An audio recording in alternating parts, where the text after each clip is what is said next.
വെച്ചേക്ക്, എനിക്ക് കേൾക്കണ്ട. എന്താടാ നിങ്ങൾക്കിടെ സംഭവിച്ചത്? നിങ്ങൾ ഇങ്ങനൊന്നും അല്ലായിരുന്നല്ലോ. ഒരു സോറി തീരേണ്ട കാര്യം ഇതിപ്പോ എത്ര മാസങ്ങളായി. എന്താ അവൾക്ക് ഇങ്ങോട്ട് വന്ന് സോറി പറയാൻ പറ്റില്ലേ? ഞാൻ സോറി പറഞ്ഞ് പ്രോബ്ലം സോൾവ് ആവണ്ട. നിന്റെ ദേഷ്യം എങ്ങനെയാന്ന് എനിക്ക് നന്നായിട്ട് അറിയാലോ. അവളൊരു 100 വട്ടം കോംപ്രമൈസിന് വന്നതാണ്. നീ എങ്ങനെ റിയാക്ട് ചെയ്യുമെന്ന് പേടിച്ചിട്ടായിരിക്കും വേണ്ടാന്ന് വെച്ചത്.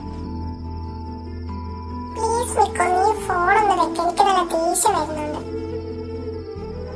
ഞാൻ പോയി തന്നേക്കാം. പക്ഷെ നീ ഒന്ന് ഓർത്തോ, നിന്റെ ഈഗോ ഒക്കെ വെട്ടിട്ട് ചെന്ന് സോറി പറഞ്ഞു എന്ന് വെച്ച് നീ തോറ്റു പോയെന്നല്ല. റിലേഷൻഷിപ്സ് ആവുമ്പോൾ പിണക്കങ്ങളും വന്നു പോയിരിക്കും. നീ എന്താ വിചാരിച്ചേ എപ്പോഴും സോറി പറയുന്നവരാണ് തെറ്റുകാരെന്നോ? അവര് മുന്നോട്ട് വന്ന് സോറി പറഞ്ഞ് ആ പ്രോബ്ലം കോംപ്രമൈസ് ചെയ്യുന്നത് തന്നെ അവരെ ആ റിലേഷൻഷിപ്പിന് അത്രയും വാല്യൂ കൊടുക്കുന്നതുകൊണ്ടാണ്. ഇപ്പൊ അവള് നിന്റെ ഒരു ചുമരിനപ്പുറം ഉണ്ടെന്ന വിശ്വാസത്തിലാണ് നീ ഇരിക്കുന്നത്. നമ്മൾ സ്നേഹിക്കുന്നവരെന്ന് നമ്മുടെ കൂടെ കാണണമെന്നില്ലടാ. ഒരിക്കൽ നിനക്ക് എത്തിപ്പെടാൻ പറ്റാത്ത ദൂരത്തേക്ക് അവള് പോവും. അന്നേ നീ പഠിക്കും. കൂടുതലൊന്നും